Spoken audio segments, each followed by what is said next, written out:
Menurut ahli, apakah pejabat atau petinggi yang memberi perintah kepada bawahannya untuk menembak atau membunuh dapat dikategorikan sebagai pihak yang menyuruh melakukan atau downplagger?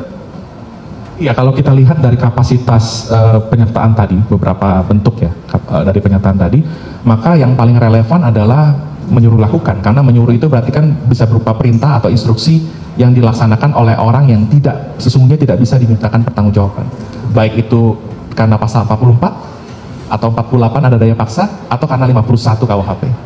Jadi dalam konteks yang tadi lebih tepat yang menyuruh melakukan ya? Iya, karena caranya tidak dibatasi, dan juga orang yang disuruh lakukan tadi tidak bisa dipertanggungjawabkan hanya karena dia merupakan seorang alat.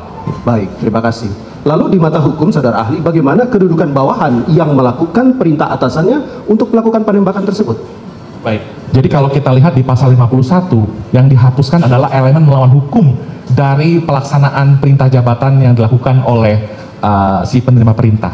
Tetapi dalam pasal 55, dalam kaitannya dengan penyertaan dan perluasan pertanggungjawaban pidana, orang yang disuruh lakukan itu sesungguhnya tidak memiliki kesalahan, tidak memiliki kesengajaan, tidak memiliki kehendak untuk melakukan suatu perbuatan pidana.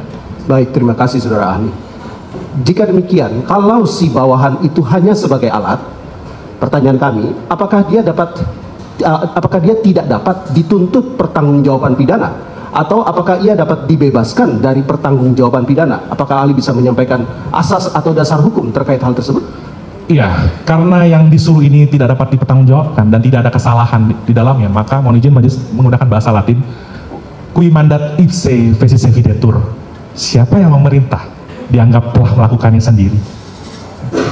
Baik, saudara ahli, kami ingin memperdalam hal ini. Mohon saudara ahli menjelaskan tentang kategori orang yang terlibat dalam sebuah tindak pidana, namun hanya berperan sebagai alat yang dipergunakan saja. Apakah itu hanya untuk orang gila atau orang yang dibawa todongan senjata saja, atau ada kondisi lain yang dapat membuat orang itu dapat dikategorikan hanya sebagai alat? Mohon penjelasan saudara ahli. Iya, dengan singkat saja, karena tadi saya sudah jelaskan di awal, pasal 44 itu adalah antur kening fatsbarhet karena keadaan jiwanya dalam pertumbuhannya itu terganggu atau terganggu karena penyakit. Dia berikik untuk Bitcoin atau cyclic storing, merupakan alasan pemaaf. Ada juga orang yang tadi berada dalam keadaan daya paksa relatif ketika dia ditodong senjata, dia diperintahkan untuk melakukan suatu tindak pidana, misalnya untuk membunuh orang lain. Itu adalah overmah dalam konteks relatif.